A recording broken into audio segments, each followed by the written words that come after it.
Dear Papa Dudut Stories, marahil lahat naman po tayo ay nasubukang magtiwala at masira dahil sa isang tao na walang ibang ginawa kundi ang siraan at saktan ka patalikod. Lahat tayo ay kapag nakikwentuhan ang barkada ay laging masaya. Nawari mo ay lahat sila ay totoo sa iyo. Hindi ko po nilalahat na lahat ng kaibigan ay pare-pareho, ngunit may isang bukod tangi sa circle of friends na masaya pala kapag bumabagsak ka. Papa Dudut, itago niyo na lamang po ako sa pangalang Chikoy at kasalukuyang nakatira sa Pangasinan. At sana ay mapakinggan ninyo ang aking kwento. Ang kwento ko sa kaibigan at sa tatay ko. 10 years old pa lamang ako at 9 years old ang kaibigan ko ay talagang malapit na po kami. 1 taon lang ang agwat namin. Pareho pang Virgo at magkasunod lang din ang birthday namin, Papa Dudut. Grade 4 kami nang maging malapit na magkaibigan. Tumigil ako ng 1 taon sa pag-aaral, Papa Dudut, dahil tinulungan ko ang aking mga magulang sa pagsasaka. Ang bukid ang nagturo sa akin kung paano magsipag sa buhay. Doon ko po natutunan lahat ng mga bagay na hindi ko pa dapat ginagawa sa bukid dahil bata pa lamang ako. Ngunit dahil sa hirap sa buhay at kagustuhan kong matulungan ang mga magulang ko, ay sinantabi ko muna ang aking pag-aaral. Sa ngayon, Papa Dudut, ay nasa edad na 26 at 25 na kaming dalawa. Ang daming mga nangyari sa aming buhay mula pagkabata at hanggang sa ngayon. Kasama na rin dyan ang glow up naming pareho. Hindi naman sa pagmamayabang, Papa Dudut, ay pareho kaming may itsura. Pareho din kaming lapitin ng mga babae noong high school kami. Nasa section 2 ako noon at nasa section 26 naman siya. Kung tutuusin, Papa Dudut, ay mas matalino ako kesa sa kanya. First honor ako nung elementary at siya naman kahit anong certificate ay wala siyang nakuha. Second year high school ako nung magumpisang magkaroon ng girlfriend. Ang first love ko, Papa Dudut, ay si Margo. Si Margo ay nasa section 1 at nasa section 3 naman ako. Bumagsak ako ng 2.80 sa average ko kaya naging section 3. Ang kaibigan ko naman ay nasa section 26 pa rin. Tinuturuan ko siya sa math, Papa Dudut, maski na rin sa English at science, ngunit sadyang mahina talaga ang kanyang ulo. Magmula noon, Papa Dudut, ay nagsimulang umabsent. Madalang siyang pumasok sa school namin, lulubog at lilitaw kung sabihin. Nagtagal naman kami ng 7 buwan ng GF kong si Margo dahil mas priority ko ang pag-aaral at pagkatrabaho sa school na pinapasukan ko. Oo, Papa Dudut, nagtatrabaho ako sa advisor ko bilang tagalinis ng room niya, tagadala ng mga gamit niya at tagasulat sa pisara. Minsan na rin akong nahirapan ng sobra dahil sa sitwasyon ko na halos parang ayaw ko nang umuwi ng bahay dahil sa layo at ang mahal ng pamasahe. Sa 8 pesos na pamasahe noon, Papa Dudut, ay hirapang ibigay ng mga magulang ko. Naranasan ko tuloy maglakad mula bahay hanggang paaralan. 3 kilometro ang layo ng pamantasan na pinapasukan ko. 4th year high school na ako, Papa Dudut, at hindi na nag-aral ang kaibigan ko. Binagsak niya ang lahat ng subjects niya noong 2nd year kami. Naawa ako sa kaibigan ko, Papa Dudut, pero maski ako ay wala naman akong magagawa. Kaya ang ginawa ko na lamang ay linggo ng hapon ay nagpupunta ako sa kanila upang ituro sa kanya ang mga napag-aralan ko. Pareho po kaming bisexual at pareho ding may sariling partner na katuwang namin sa lahat ng problema sa ngayon. Live-in kami ng partner ko at live-in din sila ng partner niya. Sa Taft kami nanunuluyan ng partner ko, sila naman ay sa Mandaluyong. Taong 2017, nasa Taguig ako at nasa Makati siya for job ata. June 2017, doon na lang niya nalaman na nasa Maynila na rin ako. So lagi siyang tumatawag, umaabot pa kami ng alas 3 hanggang alas 4 ng madaling araw, magsisimula ng alas 10 ang usapan. Ako naman sa sobrang pagkamiss ko sa kanya, hindi ako nagsasawa sa pagkukwento. Marami siyang sinasabi na kung ano-ano sa akin. Ang funny nga kasi Alam mo yun, akala ko hindi na siya magkukwento sa akin. Hi Bes, kumusta ka na? Grabe, miss na kita Bes. Bakit di mo naman sinabi sa akin na nandito ka na sa Maynila? Tanong niya. Sorry Bes, busy lang ha, at saka biglaan din kasi sagot ko. Ayos lang yon, walang problema. Pero teka, saan ka nga pala sa Maynila? Kung hindi ko pa malalaman kay JR, hindi mo sasabihin sa akin ha? Inis niyang sabi. Nasa Taguig ako, dito ako tumutuloy. Paano nalaman ni JR na nandito ko, hindi kami nag-uusap? Gulat kong patanong sa kanya. Sa sobrang dami naming napag-usapan, Papa Dudut, ay naubusan na kami ng mapag-uusapan. Umabot na kami ng madaling araw. Lumipas ang ilang araw at ilang buwan ay nagkita kami along EDSA. Kumain kami doon, treat daw niya. Parang nahiya ako kaya nag-ambag naman ako. So ang sabi niya, siya na lang daw ang bahala. Hindi na lamang ako nagsalita pa kasi ininsist talaga niya. Binalik ko na lamang sa luma kong purse yung money. Akala ko noong mga nakalipas na araw na pagtawag niya sa akin tapos na ang lahat ng kwento niya. Pero hindi pa pala. Ang dami-dami na naman niyang naikwento sa akin at hindi naman ako nagsawang makinig sa kanya. Dahil nga tunay niya akong kaibigan, nakinig ako sa mga kwento niya at nagbigay din ako ng kaunting advice para sa problema niya. Halos sa 4 hours naming nagsama ng araw na yon ay parang 95% ng kwento ay sa kanya at 5% naman ang sa akin. Ang lala no, pero hindi na ako magtataka, talagang ganun yon. Elementary pa lamang ay madaldal na talaga siya. Habang naglalakad kami sa hallway ng mall ay sobrang ingay niyang tumawa. Ako nga nahihiya para sa kanya. Ang laki ng pinagbago niya. Hindi siya ganong kaingay dati pero nagbago ang ihip ng hangin sa ngayon. Pagkatapos noon ay lagi na lang ulit kaming nag-uusap. Lagi siyang tumatawag at minsan gusto ko na lamang din sabihin sa kanya na may ginagawa ako at mamaya na lang siya tumawag. Ngunit dahil sa sobrang kilala ko siya, malit na bagay ay big deal sa kanya at baka hindi na lang ako kausapin bigla. Year 2018, January. Nasa may Balete Drive, Quezon City na ako noon sa tita ko. I was there for only 2 months kasi lilipat sila ng bahay sa Parañaque and I insisted na tumulong sa paghahakot. 6 p.m. ng gabi ay bumisita siya doon. Hindi ko alam kung paano niya nalaman na nandun ako, nagtanong pala siya sa ate ko. Kasi hindi na raw ako nag-text o nag-chat. Active na naman ako noon sa Facebook pero nakahide lang sa kanya ang mga post ko. The reason is nakukulitan ako sa kanya and I don't know why. Parang may something na. Parang nandun na yung bragging. After that night and after ng paghahakot, sa Pasay na ako dumiretso at doon na tumira sa pinsan ko.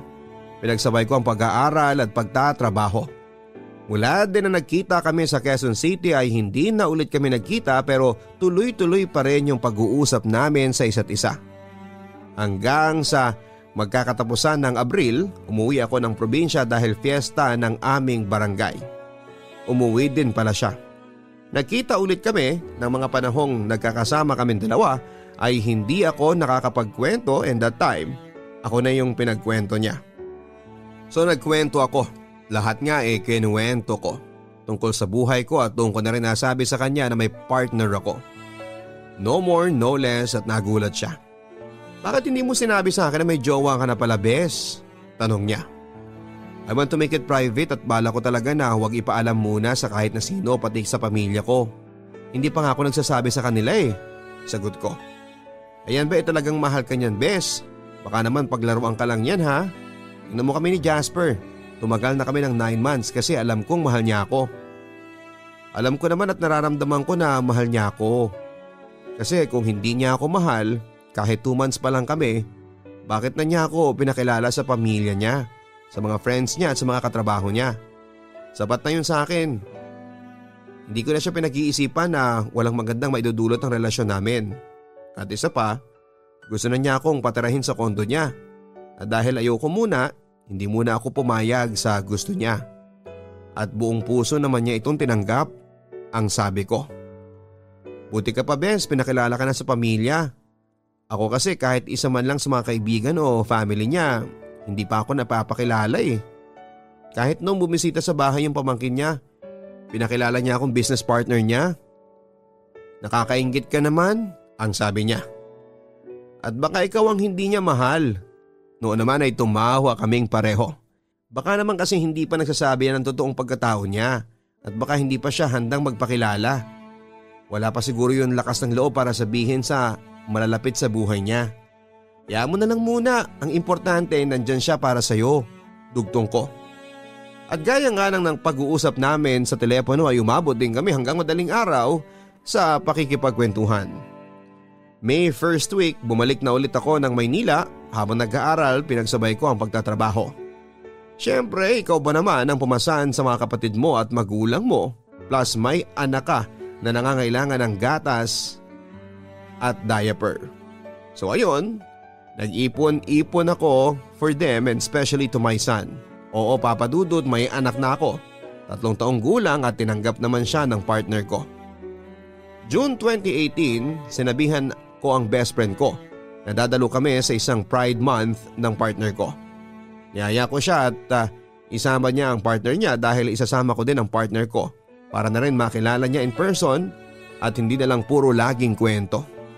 Pagkatapos ng marcha na yon ay napag-usapan namin pumunta ng Makati para uminom at para na rin makilala ko ang partner niya.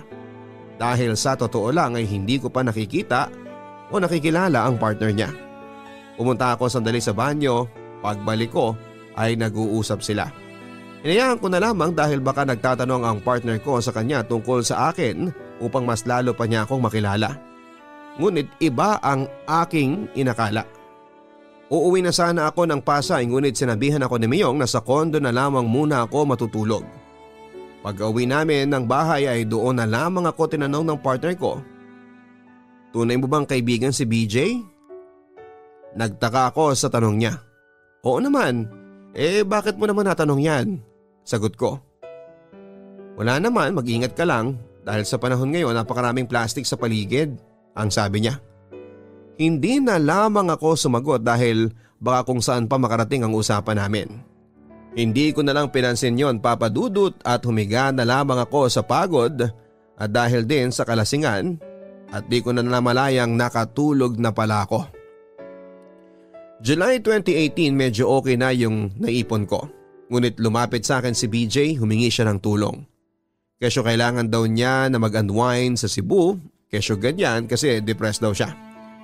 Umiram ng pera, ang sabi ibabalik naman daw niya kaagad kapag nakabalik na siya ng Maynila. I trusted him. I lend him money, best friend ko humingi ng pabor kaya tinulungan ko naman. Mahirap kaya yung depression na yan lalo na't nasubukan ko na. Hanggang sa nakabalik na siya, hindi ako naningil, nahiya akong maningil. Naranasan ko na rin kasi yung maningil na mapapahiya ka lang. So hinintay kong magkusa hanggang noong August 2nd week nagkaproblema ng sunod-sunod sa bahay. Naputulan kami ng kuryente at tubig, nagkasakit ang tatay ko kaya naningil na ako sa kanya. Sorry ha, pero kasi may emergency sa bahay. Yung tatay ko kailangan ng maintenance at wala akong sapat na pera ngayon. Sumabay din ng tubig at kuryente. Meron na ba yung 15K na pinahiram ko sa'yo? Kailangan na kailangan ko talaga, Bes. Pagkukumbinsi ko. Hala, Bes. Wala pa sa ngayon. Sorry, Bes ha. Sorry talaga. Kapag meron na ako, ibibigay ko sa'yo kaagad-agad. At sana gumaling na si Uncle, ang sagot niya. Hindi ka ba pwedeng lumapit kay Jasper muna? Kasi, Bes, kung hindi ko naman talaga kailangan, hindi naman kita pipilitin ngayon. Pagpupumilit ko. Alam mo Bes, kung meron lang sana ako ngayon kahit na hindi ka na maningil ibibigay ko na sa'yo. Pero ano din ang magagawa ko kung wala muna sa ngayon? At kung lalapit ako kay Jasper, ano na lang ang sasabihin ko sa kanya? Na humiram ako sa'yo ng 15,000 at naniningil ka na dahil kailangan mo? Kakabigay nga lang niya sa akin nung nakaraang araw dahil pinadala ko sa probinsya. Sarcastic niyang sagot. Umalis na lamang ako Papa Dudut dahil medyo napahiya na ako at wala na akong mapapala. Medyo naawa ako pero mas nakakaawa ang sitwasyon ko. Kaya ang ginawa ko, lumapit ako kay Miyong para lamang may maipadala sa amin dahil wala na akong ibang malalapitan. Miyong, pwede ba akong humiram muna ng 10,000? Ipapagamot ko kasi si tatay at naputulan din kami ng kuryente. Pagmamakaawa ko. Sige, Ngayon na ba, love? Padala na natin. Agad kaming tumungo sa padalahan para maipadala na kaagad ang pera sa probinsya. Nabawasan sa wakas ang problema ko kasi naipagabot na yung tatay ko at nakabayad na kami ng kuryente at tubig, and good thing ay may pambili pa ng grocery nila at gatas at diaper ng anak ko. Love, salamat ha. You saved me. 10K lang naman yung hiniram ko pero dinagdagan mo pa, ang sabi ko. Love, okay lang yon. Ang importante dito, maipapagamot mo na si tatay at makakabayad ka na ng bills. Tsaka yung dinagdag ko para kina nanay at sa anak natin. Pagkasabi niya na may halong paglalambing. Hindi ko lubos maisip na ganito pala talaga kabait ang partner ko. Totoo nga ang sabi ng pamilya niya. At hindi ang pera niya ang habol ko kung bakit minahal ko siya, Papa Dudut. Minahal ko siya dahil tanggap niya ako at mahal niya ang pamilya ko. Makalipas ang ilang buwan, hindi pa ako kinausap ng best friend ko. Kaya naglakas loob ako na puntahan ulit siya sa kondo nila. Kumatok ako ng 5 beses at akmang kakatok pa ay biglang bumukas ang pinto. Bes, bakit parang hindi ka na ata namamansin, ang sabi ko. Pinapasok muna niya ako, Papa Dudut, bago siya sumagot. Hindi bes busy lang kasi sa negosyo. Kaya tingnan mo, ang daming labahan. Dito lang yan sa building na yan. Yung iba na i-deliver na sa isang tao ko sa kabilang building. Siya nga pala, kumusta? Si Uncle okay na ba? Pagtatanong niya. Laundry ang negosyo nila ni Jasper, Papa Dudut, kaya marami daw sa kanila ang nagpapalaba. Okay na siya. Lumapit ako kay Miyong, naglakas loob at kinapalan ko ng mukha ko sa kanya.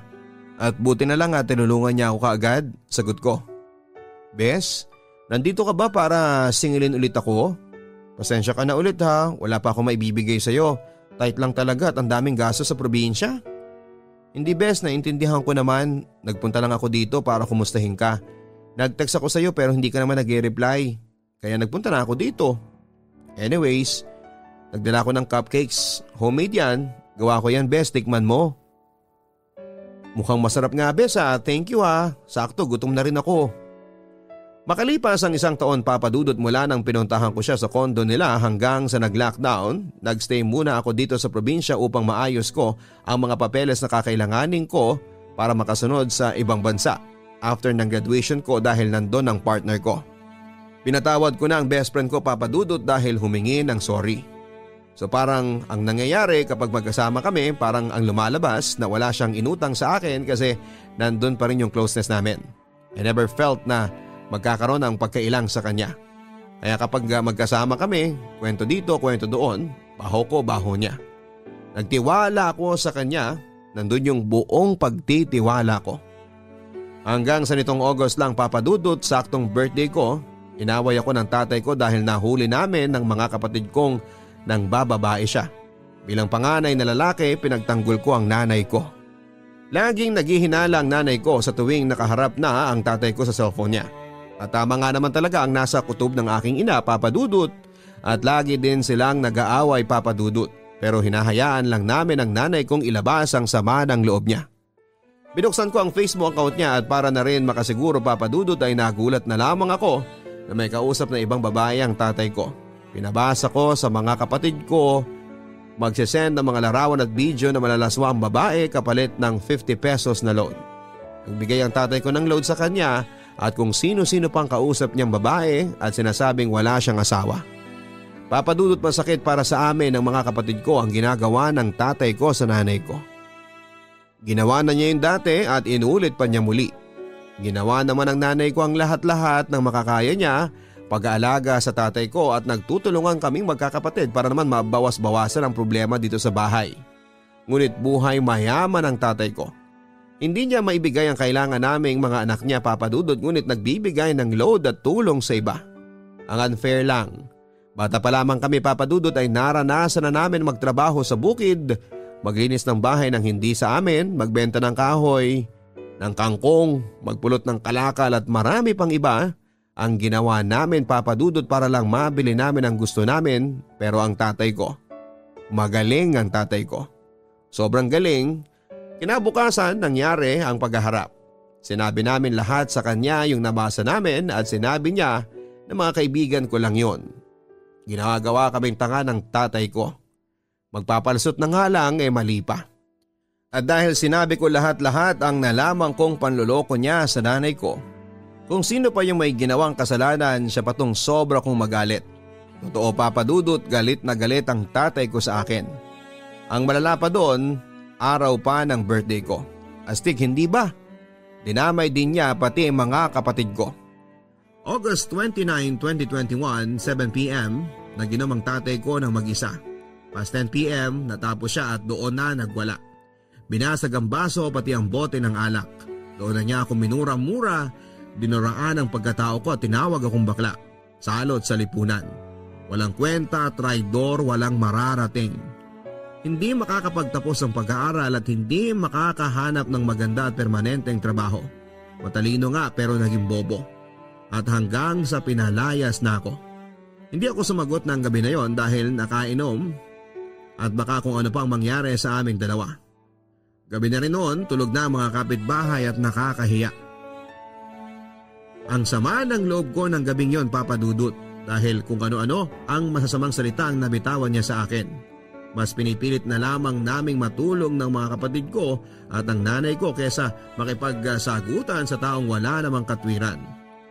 Kinabukasan, Papa Dudut, habang nasa harap ang tatay ko, doon ako nagkaroon ng lakas ng loob para lapitan siya. Ang sama ng tingin sa akin ng tatay ko noon, Papa Dudut, tinanong ko siya kung bakit galit na galit siya sa akin. Bakit ba kayo galit sa akin, Tay? Dahil ba sa nalaman ko? Dahil ba sa nahuli na kayong naglolo ko? At bakit kayo sa akin nagagalit, Tay? Bakit hindi sa sarili ninyo? Ano ba dapat ang gusto ninyong gawin namin? Ang manahimik na lamang at itikom ang bibig samantalang nasasaktan nyo na si nanay? Hindi ba dapat humingi ka na lang ng pasensya at nagsorry sa nanay ko, lalo na sa mga kapatid ko kahit na wag na sa akin, para hindi na lumaki pa ang gulo? Kaso anong ginagawa mo? Tay, mas pinapairal mo yung pride mo. Hindi nakasagot ang tatay ko, Papa Dudut, pero kita ko yung mata na nanlilisik. Kamao na parang gusto niya akong suntukin. Doon ko nasabi na sige, suntukin mo ko. Yang gusto mo o gawin mo, hindi ba? Gusto mo kong suntukin? Mangayak-ngayak kong sabi. Pinapalayas mo ko? Bakit? Sino ba sa ating dalawa ang mas malaki ang naiambag sa bahay na ito? Hindi ba kaming mga anak mo? Elementary pa lang kami, Tay, naranasan na naming magbanat ng buto. Kaming apat ng mga ate ko halos naranasan naming tumigil ng pag-aaral, matulungan lang kayo na dapat ikaw ang gumagawa. Kaming mga anak mo mula pagkabata namin hanggang sa ngayon, hindi mo na ibigay yung mga pangangailangan namin. Tapos ano, magbibigay ka ng pera sa babae mo? May kasama pang load? Samantalang kami, hindi namin naranasan kahit 10 pisong load galing sa inyo? Na hindi mo kami mabilhan ng bagong tsinelas, damit at gamit sa eskwela? Naaalala mo ba, Tay, kung anong ginawa mo sa amin nung bata pa ako? Umuwi ka ng bahay galing trabaho at nanghihingi ako sa iyo ng 20 para may pambili ng bagong lapis at papel, pero pinalo mo ko. Ang daming sakit at paghihirap ang dinanas namin dyan sa kamay mo, Tay.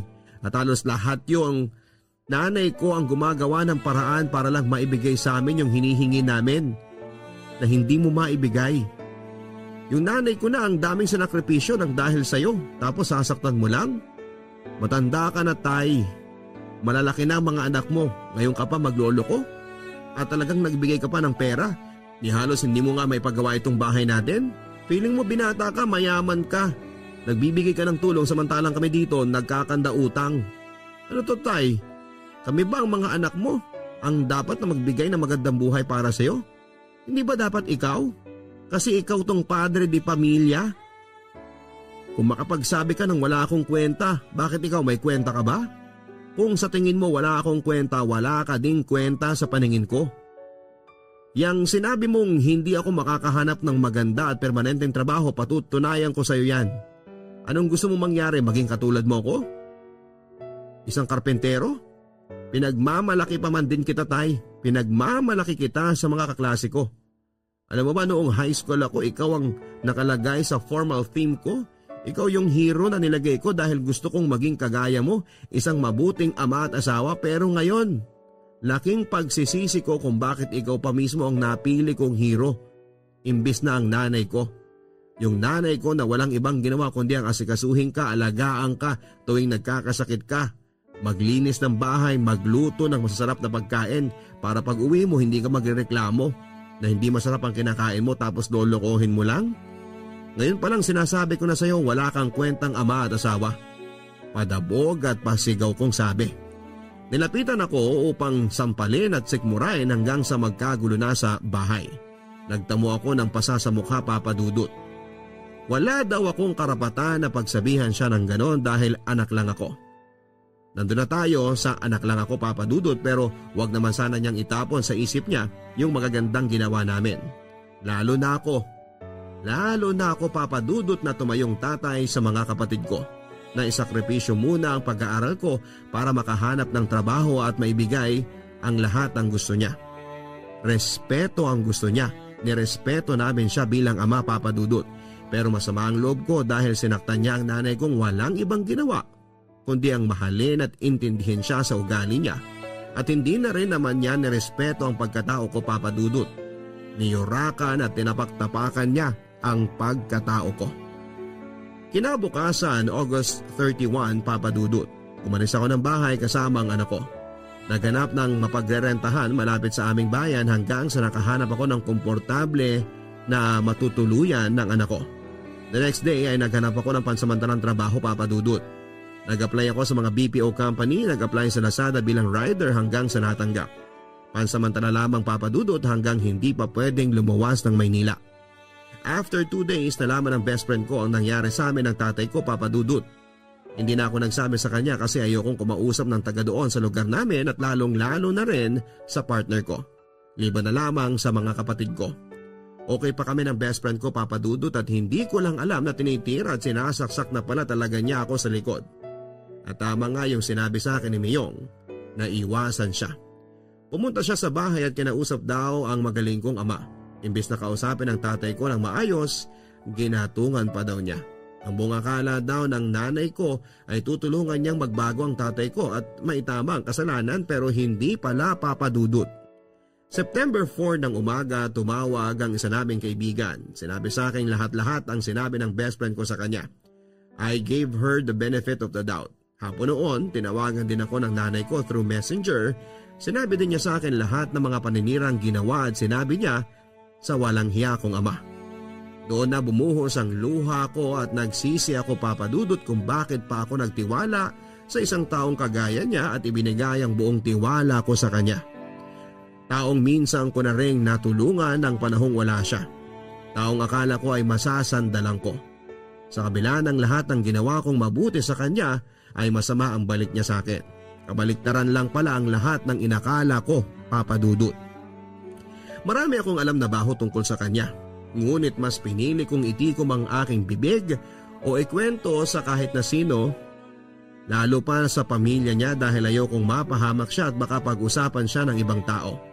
Hindi ako nagsabi ng mga sikreto niya sa ibang kaibigan namin, pero hindi ba niya naisip na mas marami akong alam para masira siya?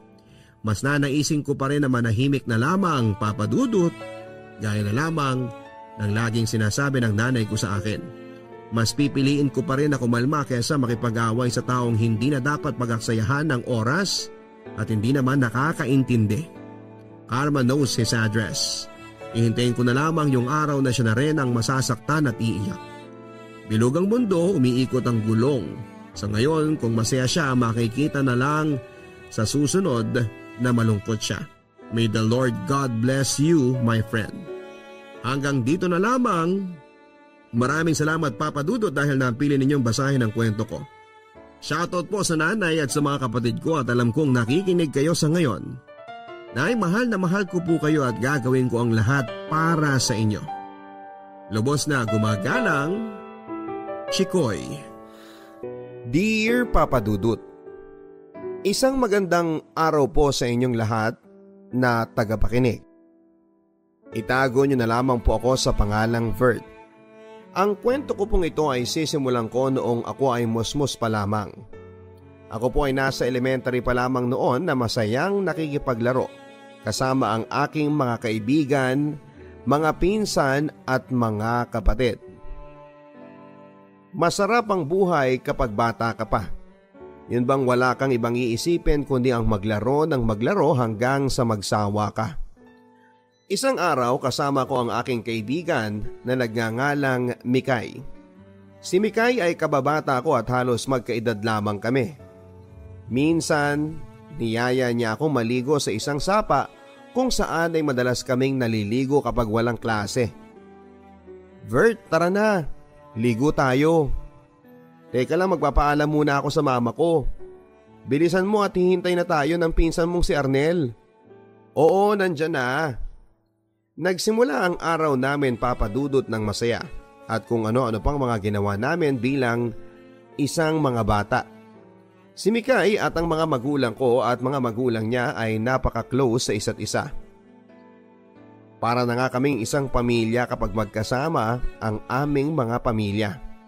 Dahil kung ano ang meron sila ay ibinabahagi nila sa amin at ganon din naman kami sa kanila. Ang buhay namin sa aming probinsya noon ay masasabi kong hindi gaanong may kaya. Ang papa ko ay may alagang isang kalabaw at 2 kabayo at mga kambing at andyan pa ang mga pato at manok. Kaya kahit papaano ay may makukunan kami pag may kailangan kami sa pang-araw-araw.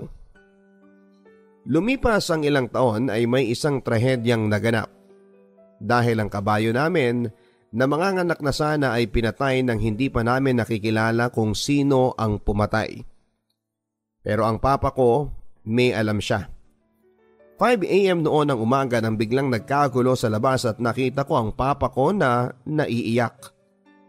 Sino at bakit po siya pinatay? Wala nang naisagot ang papa ko dahil sobrang iyak na niya, Papa Dudut. At noong nakita ko ang kabayo namin ay doon ako napahagulhol dahil ang kabayong isisilang na sana ay hindi pa nailabas. Andun pa sa puwerta ng kabayo namin. Kaya labis-labis na lang ang pag-iyak ko dahil yung kabayong isinilang sana ay ipinagkaloob na sana ng papa ko sa akin. Pero pinatay nila, mga walang awa sila. Kaya nakapag-decide na lamang ang papa ko na ipakatay na lamang para mapakinabangan. Pero ni isa sa pamilya namin ay walang kumain dahil para na namin yung kapamilya. Ilang taon din namin inalagaan yon at laking tulong na rin pagpupunta si papa sa bundok para may masasakyan siya at maikarga niya ang kabayo. Kung may bubuhatin siya, papauwi sa amin. Lumipas ang mga araw, Papa Dudut, nang may napansin ako sa papa ko. Hindi siya gaanong nagsasalita at walang ganang kumain. Minsan nakikita ko siyang umiiyak dahil naaalala niya ang pinakamamahal naming kabayo. Ang papa ko kasi ay hindi mahilig sa gulo. Kahit alam na niya kung sino ang pumatay sa kabayo namin, hindi pa rin siya gumagawa ng ikakasama niya. Kaya ipinasadyos na lamang niya ang lahat, Papa Dudut. Kaya isang araw ay nakapagdesisyon ang papa ko na lumipat na ng tirahan. "Mag-impake na kayo. Napagkasunduan na namin ng mama ninyo na lilipat tayo ng tirahan para makalimot sa mga nangyari sa atin dito." Wala kaming nagawa, Papa Dudut, kundi ang sumunod. Binenta lahat ng mga hayop namin para may pangsimula kami sa aming lilipatan. At nang paalis na kami, bigla ko naalala ang kaibigan kong si Mikay. "Aalis na kami? Saan naman kayo pupunta?" "Hindi ko alam kina papa, basta matatagalan pa pagbalik namin dito." "Sige, mag-iingat kayo ha. Mamimiss ko kayo." "Salamat, ikaw din. Ingatan mo ang sarili mo." Pagkatapos kong magpaalam ay nakita ko na naman ang mga magulang ko at ang mga magulang ni Mikay na nag-uusap para magpaalam muna sa isa't isa. At sabay dasal na sana'y gabayan kami sa aming paglalakbay. Lumipat kami sa ibang bayan, Papa Dudut, at may kalayuan doon sa aming tinitirhan. Masasabi nating hindi rin maganda ang pamumuhay namin doon dahil kung anong hirap namin doon sa dati naming tinitirhan, ay doble naman ang hirap na dinanas namin sa paglipat. Madaling araw ay pumupunta kami ng kapatid ko sa dalampasigan para manghuli ng isda. Pag maraming nahuli ay bumibili kami ng tig-1 kilong bigas at panbaong ko na rin sa school. Grade 3 pa ako noon pero alam ko na kung paano dumiskarte para lang makakain kami ng 3 beses sa isang araw ng pamilya ko. Kapag lalabas ng school ay pumupunta kami sa mga kapitbahay namin para kunin ang lagayan ng tubig nila para pag-igiban. Piso kasi 1 galon at 5 piso naman pag malaking galon. 2 kami ng kapatid kong lalaki para madali at may mabiling bigas naman. Lumipas ang ilang araw, buwan at taon. Grade 6 na ako noon at nakita ko ang mga magulang ko na nahihirapan na sila sa pamumuhay namin dito. Isang araw ay nagpasya silang bumalik doon sa dati naming tinitirhan. Kasama ang mama ko, 2 sila ni Papa. Kaya naman kami naiwan dahil may klase pa kami. Hindi naman kami nagkaproblema sa makakain dahil may pinagkakakitaan naman kami ng kapatid ko na lalaki tuwing paglabas ng eskwela. Ganun pa rin. Paggising ng umaga ay pupunta ng tabing dagat para manghuli ng isda. At paghapon naman ay mag-iigib naman kami ng tubig para may pambili ng makakain. Ang 3 naming kapatid na babae ay nasa bahay lang para gumawa ng gawaing bahay. At lumipas ang ilang araw, gagraduate na ako sa elementary at umuwi sila mama at si Papa.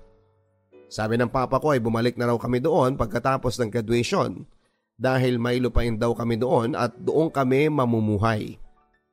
Natapos nga ang graduation ko, Papa Dudut, at bumalik kami sa dati naming tinitirhan. At habang nasa biyahe kami ay bigla kong naalala ang kababata kong si Mikay. Matagal na kasi kaming hindi nagkita, mga 6 na taon na. Siguradong na-miss niya rin ako, Papa Dudut. Dumating nga kami sa aming tinitirhan ng Matiwasay. At pagdating ko ay bigla akong sinalubong ng pinsan ko na si Arnel. Nagkumustahan kami sa isa't isa at bigla kong naitanong kung nasaan na si Mikay. Wala na sila dito, pinsan. 3 taon nang nakakalipas. Bakit? Saan sila nagpunta?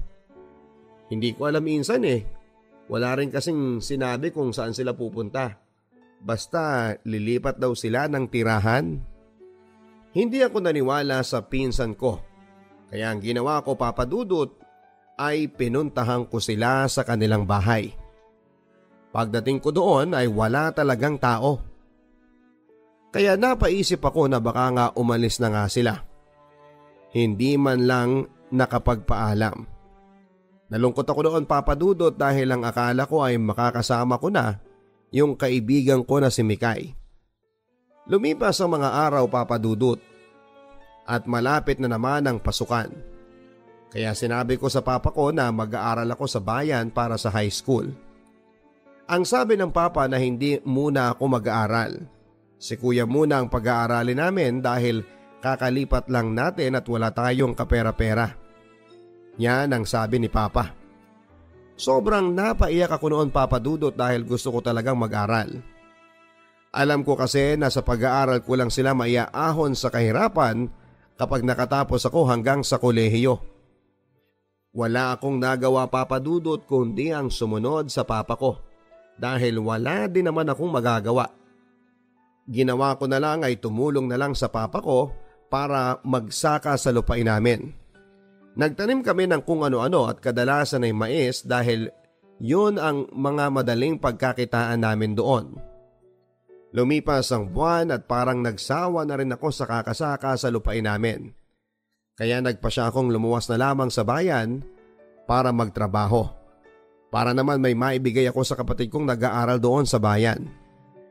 Sinabihan pa ako ng papa ko na baka daw tumatakas lang daw ako sa gawaing bundok, kaya gusto kong magtrabaho sa bayan. Ang sabi ko naman ay hindi. Gusto ko lang maiba muna ang trabaho ko at kung kaya kong mamuhay na mag-isa. Pumayag naman ang papa ko, Papa Dudut, dahil naaawa na rin siya sa akin. At nang dumating nga ako sa bayan ay doon ako tumuloy sa kapatid ko sa accommodation niya. Kinabukasan ay naghanap na ako ng trabaho. Kahit na ano basta makakaya ko. Pero sa sawing palad ay wala akong nakita dahil underage pa ako noon. 15 years old pa kasi ako noong naghanap ako ng trabaho, kaya wala pang gustong kumuha sa akin.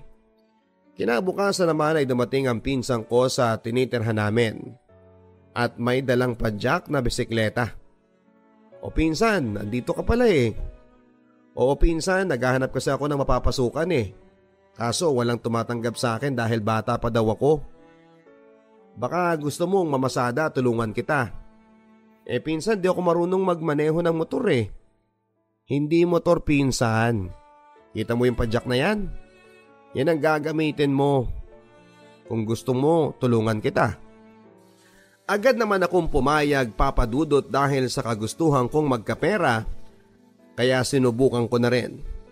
Unang araw pa lamang ay nahirapan ako dahil hindi naman ako sanay na magpadyak ng bisikleta. Pero tiniis ko na lamang kasi sabi naman ng pinsan ko, sa una lang yan. Mahihirapan ka talaga pero sa katagalan ay masasanay ka rin. Ilang araw ang lumipas ay nasanay na nga ako. Mga empleyado ng City Hall at mga estudyante ng high school ang kadalasang pasahero ko. Minsan nga naiinggit ako sa kanila dahil kung pinag-aral lang siguro ako ng mga magulang ko, ay isa rin ako sa kanila. Papa Dudut, 6 na buwan akong ganon. Ang kinikita ko ay pinapadala ko sa amin, yung iba naman ay ibinibigay ko sa kapatid kong nag-aaral sa high school. Isang araw ay napaisip na naman ako. Ano kaya kung subukan ko naman ang mag-apply ng trabaho? Kinabukasan, yun na nga at ginawa ko. Alas 5 pa lang ng umaga ay nasa palengke na ako para maghanap ng trabaho. Doon ako tumambay sa isang bakery at habang nagkakape ako ay iniisip ko kung anong trabaho ang una kong pag-a-applyan. At nung tumayo na ako para magbayad sa kinain kong tinapay, ay nakita ko ang matanda na may-ari ng bakery na si Aling Linda. Ate, bayad ko po. Sabay sabing, Ate, naghahanap po ba kayo ng trabahante? Kahit tagabuhat lang ng kung ano-ano. Basta may trabaho lang ay okay na ako doon. Taga saan ka ba utoy? Taga kabilang baryo lang po. Ano bang alam mong trabaho? Kahit ano po basta makakaya ko lang. O sige, tamang-tama. Kailangan ng mga panadero ko ng mauutusan nila dyan sa loob ng bakery. Mag-umpisa ka na mamaya. Laki ng pasasalamat ko, Papa Dudut, dahil sa wakas ay may trabaho na ako at hindi na ako maiinitan. Kaya agad naman akong pumasok para makapag-umpisa na sa trabaho. 3 sila sa loob at puro mga panadero at may mga edad na rin. Itinuro nila sa akin kung ano ang mga dapat kong gawin sa trabaho ko. Minsan tinuturuan din nila ako magluto ng tinapay at pati ang pagmasa at paghulma ay itinuro nila sa akin. 800 pesos ang starting ko noon taong 2002. Pero okay lang, masaya naman ako at ang importante ay gusto kong matutong mag-bake para may permanente na akong trabaho. Yung kasi ang sabi ng mga kasama ko doon na kahit wala kang pinag-aralan basta marunong ka lang mag-bake ng tinapay ay mabubuhay ka na. Kaya pinagsikapan ko talaga ang matuto. Lumipas ang ilang taon at nakapagtapos na rin ang kapatid ko ng high school sa tulong ng mga magulang ko. Kaya naman nasabi ko sa sarili ko na ako naman ang mag-aaral. Pero parang nawala na rin ako ng gana dahil sa may edad na rin ako at first year high school pa rin. Kaya hindi na lang din ako nag-enroll pa. Mga kapatid ko na lang na mga babae ang pag-aaralin ko naman, at least ako ay may trabaho na. Ang kapatid ko naman ay hindi muna nag-aral dahil pinapasok siya ng kaibigan ng mama ko na pastor sa kabilang bayan. May Chinese restaurant kasi yon at may bakery kaya 2 kaming pinasok doon. Habang ako sa bakery, kapatid ko naman ang nasa restaurant at tumutulong sa mga cooker. Ang sabi ng boss ko ay pag-aaralin niya daw kami pagpasukan na, kaya sobrang tuwa ng kapatid ko. Pero lumipas ang ilang buwan ay may nakilala ang kapatid kong lalaki. Babaeng nagngangalang Jackie. At hindi daw siya makatulog sa kakaisip sa babae dahil may nangyari na raw sa kanila ng babaeng yon at first time ng kapatid ko na magkajowa. At masakla pa, yung babae ay maraming beses nang nakapag-asawa. At nung dinala ng babae ang kapatid ko doon sa lugar nila, hindi na nila pinauwi yung kapatid ko ng mga magulang ng babae dahil nahuli daw silang magkatabing natutulog. Pinikot ang kapatid ko. Kaya pinatawag kaagad ang mga magulang namin. Noong nalaman ng papa ko na gano'n ang nangyari ay lubos niyang dinibdib dahilan ng pagbagsak ng kanyang katawan. Hindi nagtagal ay kinasal ang kapatid ko sa edad na 18 at kasing edad lang din naman niya ang babae. Lumipas ang buwan at taon. May isang taga sa amin ang nagyaya sa akin na pumunta sa Maynila dahil may bakery ang tiyuhin niya. At gusto niya na sa Mindanao kumuha ng mga tao, kaya naman pumayag ako kaagad. Umabot din ako ng 2 taon sa Maynila at noong papauwi na sana ako ay biglang tumawag ang papa ko. Kailan ka ba uuwi? Next month na pa. Umuwi ka na kaagad at baka hindi mo na ako maabutan ng buhay. Papa naman, malakas ka pa. Hindi ka pa mawawala sa amin. Pero sa loob-loob ko, Papa Dudut, ay alam kong hindi natatagal ang papa ko. Dahil 1 taon pa lang ako sa Maynila ay ilang beses na ring naospital ang papa ko dahil sa sakit na TB. Halos wala din akong naipundar sa sarili ko dahil ako lang naman palagi ang gumagaso sa ospital kapag naa-admit si papa. Nag-aaral pa kasi ang 3 kong kapatid at ang 2 naman ay may asawa na. Pangatlo ako, Papa Dudut, sa aming magkakapatid. Pero sa akin sila tumatakbo kapag kailangan nila ng tulong. Pagkatapos naming mag-usap ng aking papa ay napahagulhol na ako sa iyak. Dahil alam ko na hindi na siya magtatagal dito sa mundong ibabaw. Kaya nagdasal na lamang ako sa Panginoon na siya na ang bahala sa papa ko. At para hindi na rin siya mahirapan pa. Ilang linggo ang lumipas ay may natanggap akong tawag mula sa pinsan ko. Wala na si papa mo, insan. Patay na siya. Napahagulhol na lamang ako sa kakaiyak. Kahit nasa biyahe pa ako sa loob ng bus ay hindi ko na mapigilan ang sarili ko sa pag-iyak dahil iniwan na kami ni papa. Kinabukasan ay binenta ko ang lahat ng gamit ko para may maibili akong tiket sa eroplano. Lumipas pa ang 3 araw bago ako nakabili ng tiket pa uwi.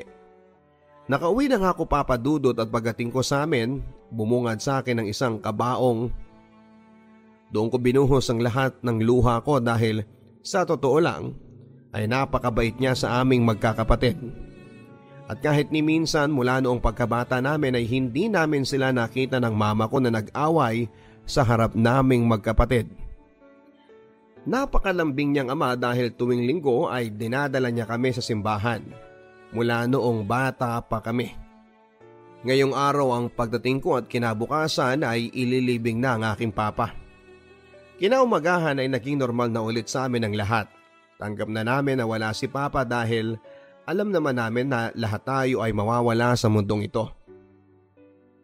Lumipas ang 2 buwan at ako naman ay nagpasya na ring bumalik sa trabaho. Sa Jensa naman this time. Sa tulong ng pinsan ko at may nakilala akong nagngangalang Janice. Unang kita ko pa lang sa kanya ay nagkaroon na kaagad ako ng paghanga. Hi, ako nga pala si Vert. Nes nga pala, sagot naman niya. At noon na nga ay nagkwentuhan kami sa aming mga buhay. At nalaman ko na malapit lang kami ng barangay sa lungsod namin. Doon na kami nagsimulang magkasama kahit saan. Lumipas ang ilang buwan at niligawan ko na siya at hindi naman niya ako binigo dahil may gusto naman siya sa akin.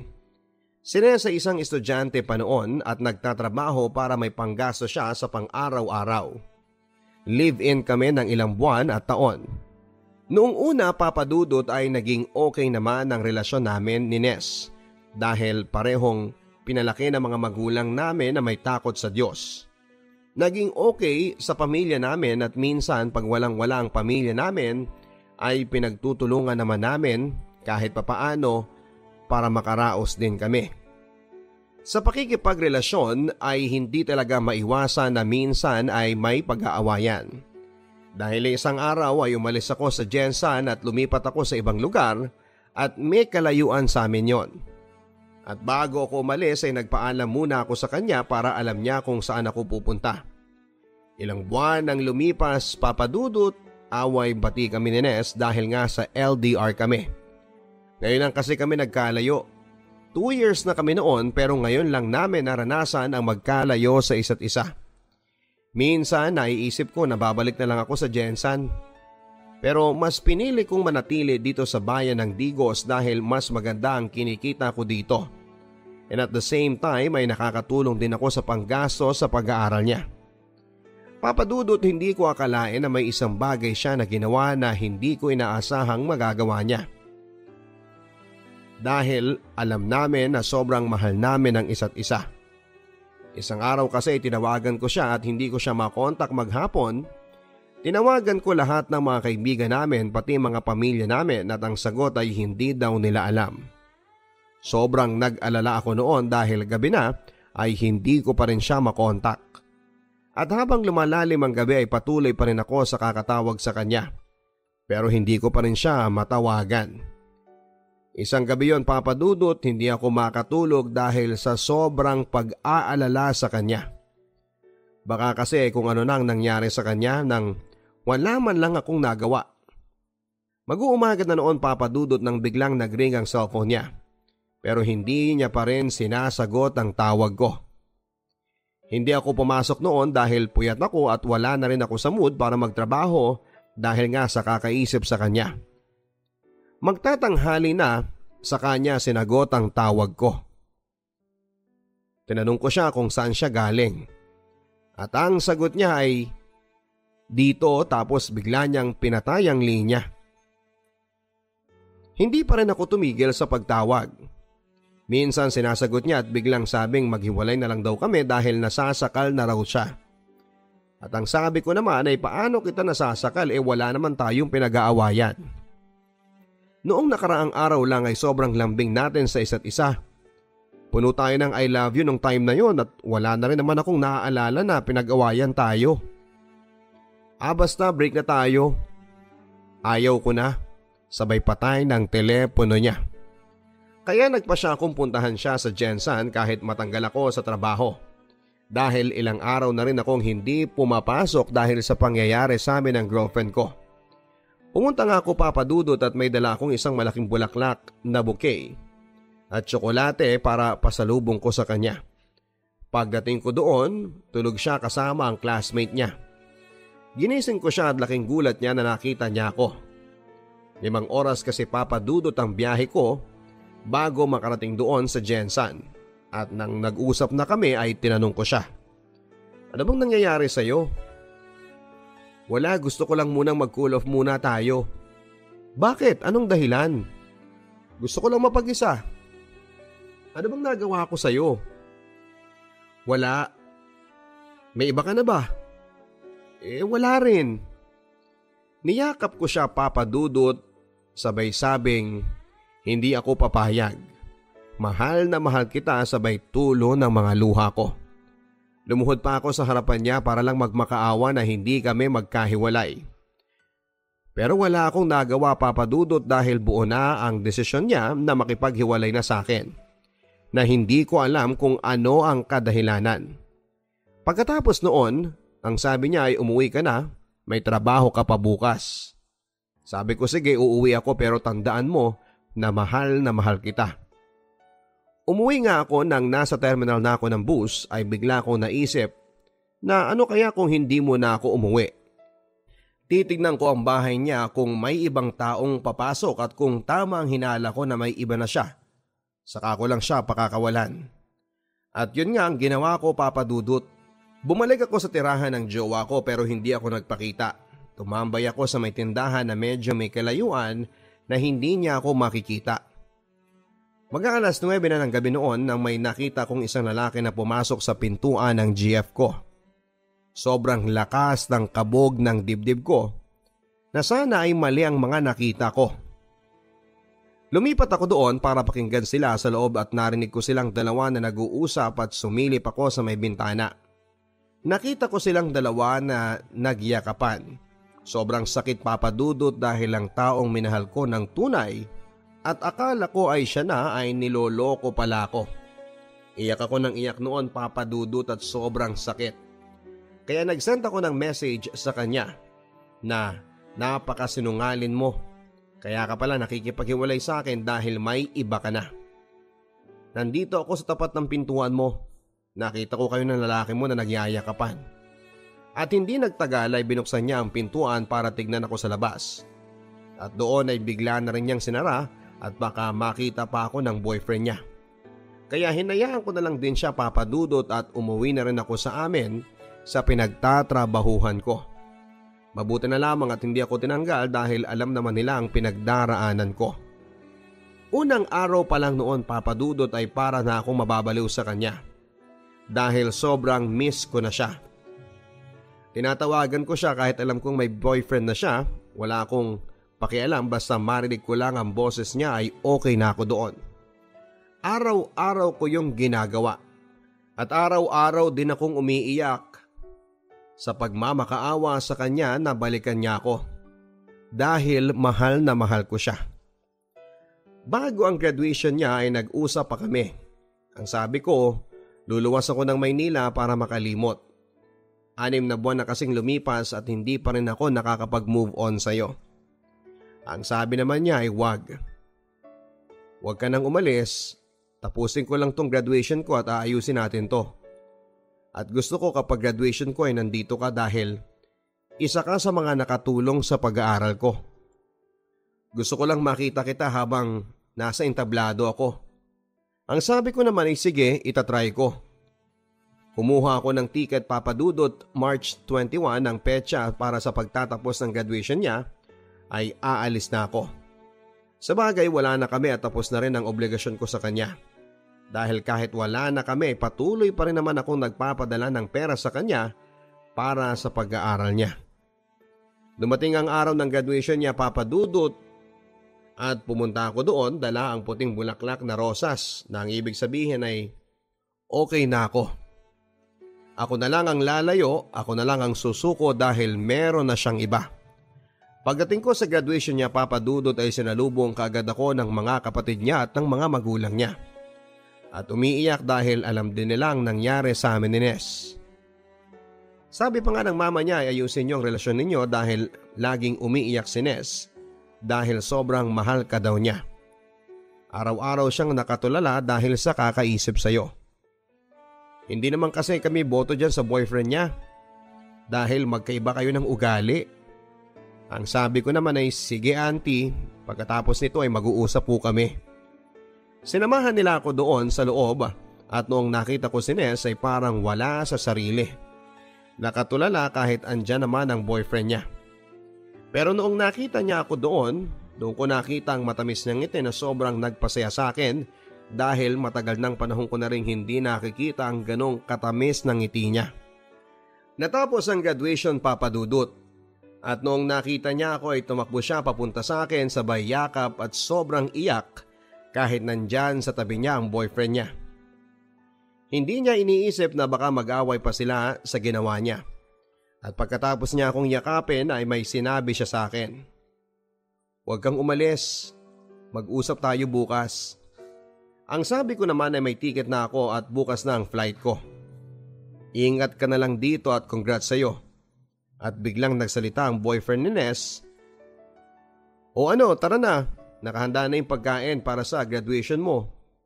At yun na nga papadudot ang huling pagkikita namin ni Nes. Kinabukasan ay lumipad na rin ako papunta sa Maynila. At habang nasa eroplano ako ay may natanggap pa akong tawag. Asan ka? Nes, ikaw ba to? Oo, ako to. Nasaan ka? Nasa eroplano na. Palis na nga kami eh. Ang daya mo. Ang sabi ko sa'yo, huwag kang umalis. Pero umalis ka talaga. Akala ko ba mahal mo ko?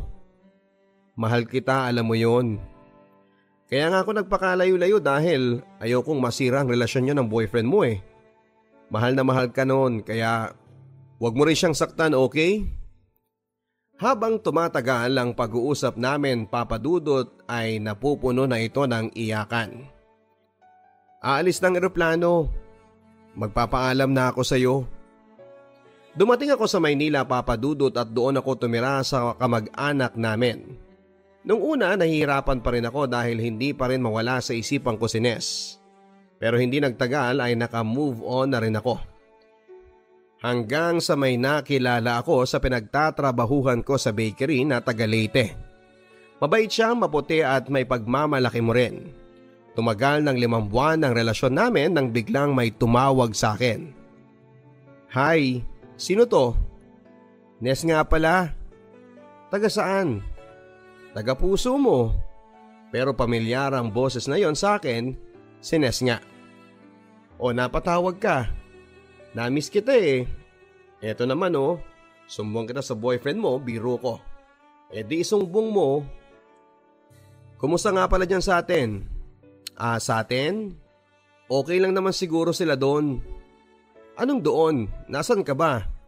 Sa puso mo nga. Yung totoo. Nandito ako sa Maynila sa kapatid ko, kakarating ko lang nung nakarang araw. Kaya iniisip ko na tawagan kita. Baka sakaling magkalapit lang tayo.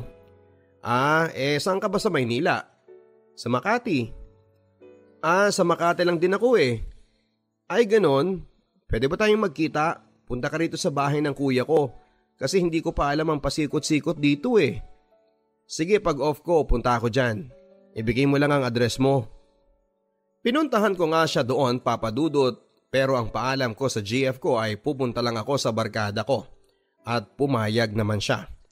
Nakita nga kami, Papa Dudut, at pagkakita niya sa akin ay niyakap niya ako kaagad at sabay sabing, alam mo bang ikaw ang dahilan ng pagpunta ko sa Maynila?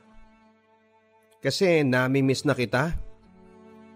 Yung boyfriend mo nasaan na? Wala na kami noon. Break na kami kaya nga ako pumunta rito para makipagbalikan sa'yo. Alam kong mali, Papa Dudut, pero pumayag ako sa gusto niya dahil mahal na mahal ko pa rin naman siya. At doon nga ay meron agad na nangyari sa amin. Umuwi ako sa GF ko, Papa Dudut, na may lihim. Hindi ko ginusto pero nangyari na. At ilang araw din ang nakalipas ay nakipaghiwalay na rin siya sa akin dahil nalaman niya na nagkabalikan kami ng ex ko. Nung una masakit pero mas nangibabaw pa rin ang pagmamahal ko kay Ness. Tumagal ng 5 buwan ang relasyon namin ni Ness at may isang pangyayari na naman na hindi ko nagustuhan.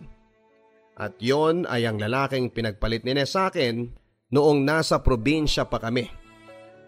Nagpunta rin siya sa Maynila at nagkabalikan din sila. Hindi ko alam kung bakit ganito na lamang ang buhay ko kay Ness. Pero gaya ng dati ay iyak lang naman ang kaya kong gawin.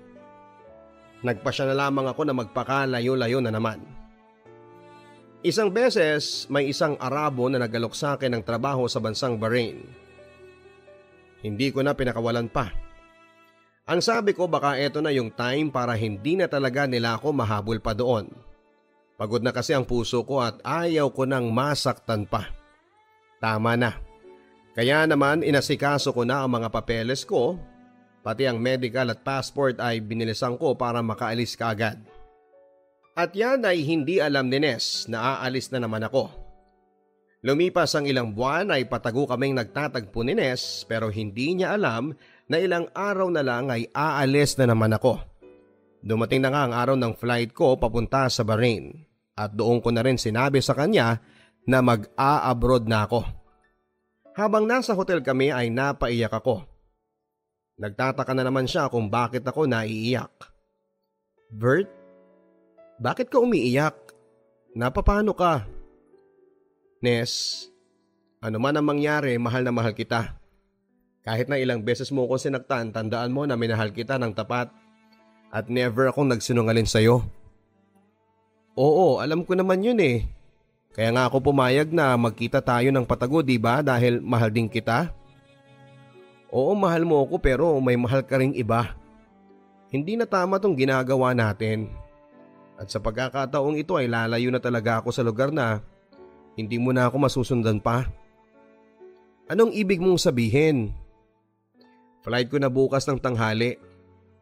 Papunta sa Bahrain para maniwala ka, eto ang visa at flight ticket ko. Noong nakita ni Ness ang mga pinakita ko, Papa Dudut, at tumakbo siya papunta ng CR at sumigaw na may iyak. Sorry vet, hindi ako naging perfect sa'yo. Sorry sa lahat ng mga nagawa ko. Siguro tama na rin yan na layuan mo ako para sa kabutihan mo at para maayos ko na rin ang sarili ko. Hindi na namin tinapos ang gabing yon, Papa Dudut, dahil alam kong masasaktan lang kami.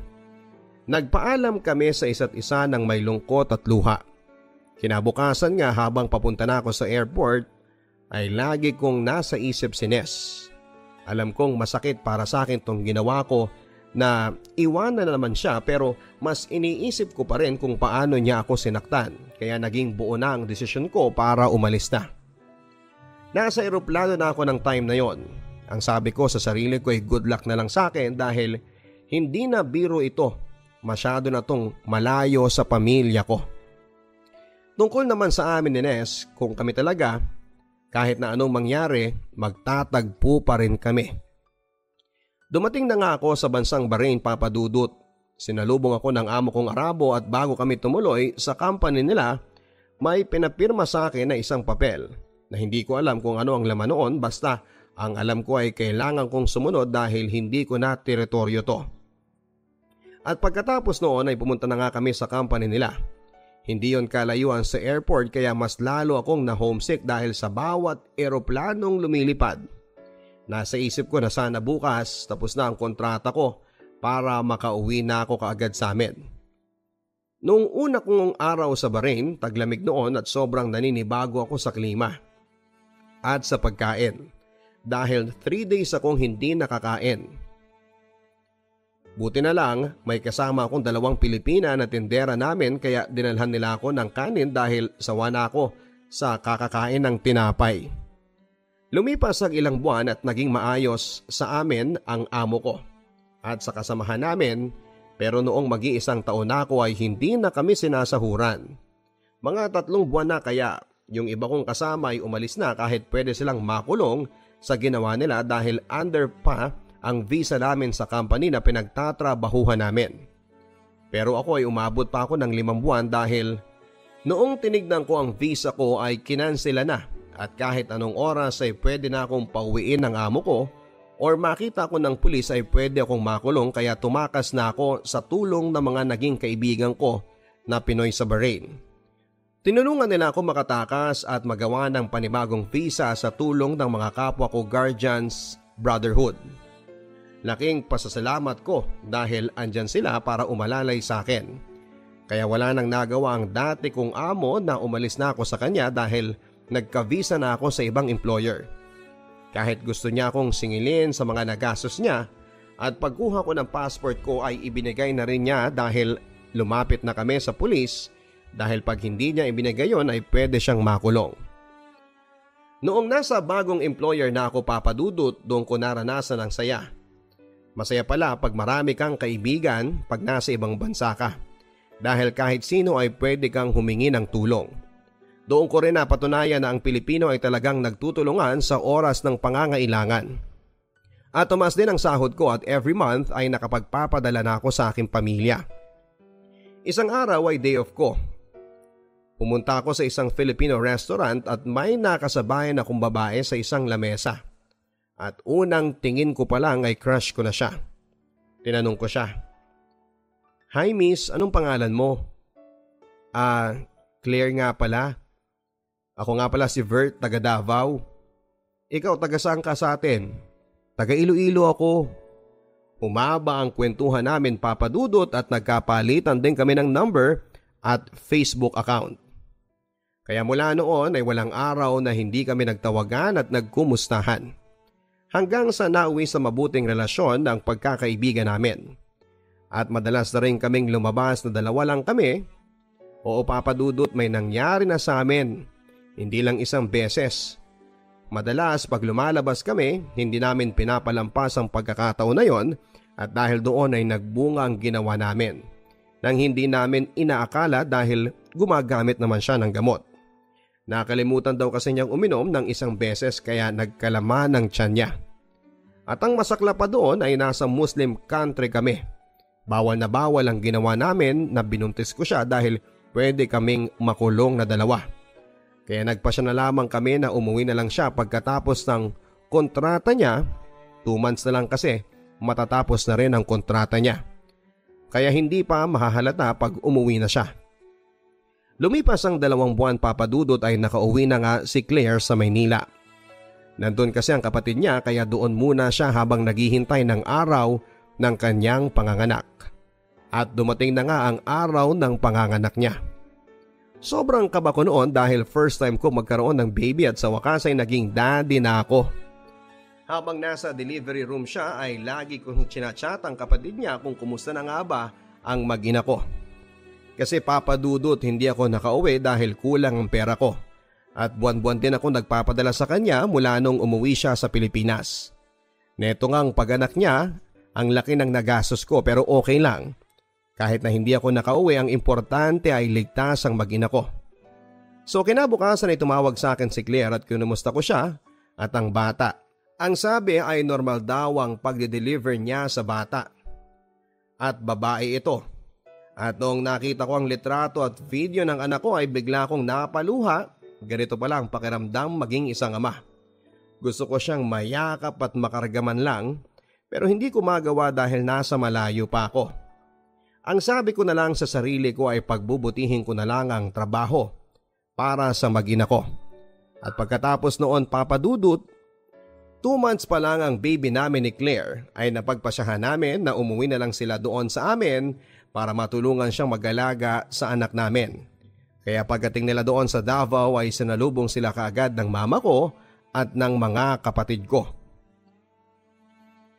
Naiiyak sila sa sobrang tuwa nang makita ang anak ko. Ako naman ay patuloy sa pagtatrabaho papadudot at minsan ay tumatawag ako sa amin dahil gusto ko lang makita ang baby ko. At isang araw may sinabi sa akin ang asawa ko. Gusto raw niya mag-abroad muli. Ang sabi ko naman ay kaya mo na ba? Paano ang anak natin? Kaya naman daw ni mama na alagaan si Rain. At hindi na nga kami nagtalo papadudot, pinayagan ko muli siya. 5 months pa lang ang anak namin noon ay iniwan na siya ng kanyang ina at ng aking ina na lamang ang nag-alaga sa anak namin. Ang sabi ko na lang ay sige, mabubuo rin tayo. Hinintay ko na lang na mag-birthday ang anak ko papadudot. Saka na ako uuwi para isang gastusan na lamang. Kaya makalipas papadudot ang 5 taon ng pagkawalay sa pamilya ko ay nakauwi na ako. Miss na miss ko na sina nanay at mga kapatid ko. Noong nasa Maynila na ako papadudot ay may isang alaala na pumasok sa isipan ko. Si Ness. Kumusta na kaya siya? Ilang taon na kasi kaming hindi nag-uusap at wala na kaming kontak. At noong lumapag na ang eroplano sa Davao ay sinalubong kagad ako ng mga kapatid at ng mama ko. Karga-karga niya ang anak ko. Dali-dali silang tumakbo papunta sa akin at niyakap nila akong lahat. At ang anak ko naman ay napatingin lang sa akin. Hindi nga niya ako kilala dahil noong kukunin ko na sana kay mama ang anak ko ay umaayaw siya. Pero okay lang, at least ay nakita ko na siya at nayakap. Kinabukasan, birthday niya. Noong pinaghandaan ko yon. Yung mama niya ay hindi naman nagparamdam mula noong nakalipad na papunta ng Saudi. Pero okay na rin, at least nasa akin naman ang anak ko. Ilang araw ang lumipas ay nagkita kami ng kaibigan namin ni Ness dati. May asawa na raw si Ness pero sa ibang lalaki at hindi doon sa lalaking pinagpalit niya sa akin. Ang sabi ko ay mabuti naman at may kanya-kanya na rin kaming buhay. At sa pag-uwi ko nga papadudot ay may isang babae na nag-message sa akin sa Facebook. Noong una hindi ko kilala pero noong sinabi na niya lahat kung sino siya at mga pamilya niya ay doon ko na siya nakilala. Si Mikay ang kababata ko at halos 2 dekada rin kaming hindi nagkikita at nag-uusap. May anak na rin siyang lalaki. Mas nauna siyang mag-asawa kaysa sa akin pero patay na raw ang asawa niya sa sakit na heart attack. Kaya niya pala ako hinahanap dahil hindi na naging maganda ang kalagayan ng ina niya at gusto ng mama niya na makita muna kami bago siya managutan ng hininga. Kaya agad na kaming tumungo doon at pagdating namin sa bahay nila ay hirap na siyang magsalita. Pero nakikita mo sa mata niya na masaya siya. Ilang araw ang lumipas ay wala na nga siya. Sobrang iyak ng nanay ko noon dahil ilang dekada rin silang hindi nagkita. Sobrang close kasi sila noong bata pa kami ni Mikay at daig mo pang magkakapatid kung titignan. Kaya sa pangyayaring yon ay umuwi kaagad si Mikay mula sa Kuwait para man lang makita ang mama niya kahit sa huling pagkakataon. Noong dumating siya ay nasa gilid lamang ako. Noong nakita ko siya ay ang laki ng pinagbago niya, gumanda siya lalo. Kaya hindi ko na lang siya tinawag baka kasi hindi ako pansinin. Pero laking gulat ko na lamang nang biglang manapak sa bato ko si Mikay at noong nagkaharap kami ay hindi ako makatitig sa kanya. Kaya una siyang nagsalita. "Oy Vert, kumusta ka na?" "Eto, okay lang. Kakarating ko lang din nung nakaraang buwan galing sa Bahrain." "Siya nga pala, kondolensa." Salamat din at nandito ka." "Ano ka ba, sobrang close kaya natin nung bata pa tayo. Sino ba naman ako para hindi ka damayan sa sitwasyon na ito?" "Kahit may kasalanan ka sa akin pero okay lang. Saka na kita sisingilin pagkatapos ng libing ng mama mo." Biro ko. Pagkatapos ng libing ng mama niya ay nag-usap kaming dalawa ni Mikay ng masinsinan. Binalik ko ang dating kami noong bata pa kami. "Ano Mikay, ligo tayo?" "Saan naman?" "Doon sa ilog, sa dating liguan natin noong bata pa tayo." "Sige ba?" Pumunta nga kami doon papadudot sakay ng aking motorsiklo. Pagdating namin doon ay naligo kami at para kaming mga bata na nagtampisaw. Kaya hindi ko na rin pinalagpas ang pagkakataon na niligawan ko siya at hindi nga nagtagal ay naging kami na rin. At bago siya umalis papunta sa Qatar, nito lang taon na ito ay namanhikan muna ako sa kanya sa pamilya niya na patunay na mahal ko ang kapatid nila. Sa ngayon papadudod ay pansamantalang dito pa ako ngayon sa Davao dahil pagkatapos ng pandemyang ito ay aalis na rin ako papunta sa ibang bansa. Sana'y mabasa niyo tong liham ko na ito bago man lang ako makapunta sa ibang bansa. At sana rin po ay napulutan din ito ng aral ng inyong mga tagapakinig. Hanggang dito na lamang po and more power and God bless. Nagpapasalamat, Vert.